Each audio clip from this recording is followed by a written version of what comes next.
Hi everyone, here we've got Realme 7i and let me share with you how to change the wallpaper on this device. So firstly we have to enter the settings, so let's tap on it, and here we have to enter home screen and wallpaper. Now let's scroll down a little, and in the personalization section we've got set wallpaper options, so simply tap on it, and here we've got actually 3 different albums from which we can choose the wallpaper from. Here we've got some defaultly installed ones, so we can choose the static wallpapers or live wallpapers, and under it we've got the photos, so after tapping on it you will be transferred to your gallery. As you can see here we've got the albums from the gallery.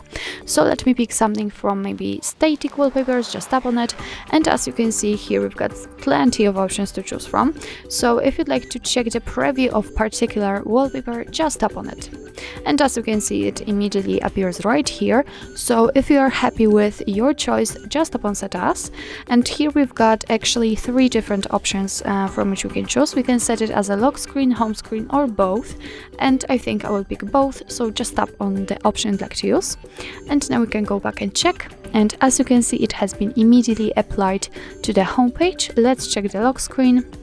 It is also visible on the lock screen here. So actually that's all. This is how to change the wallpaper in your Realme 7i. Thank you so much for watching. I hope that this video was helpful, and if it was, please hit the subscribe button and leave the thumbs up.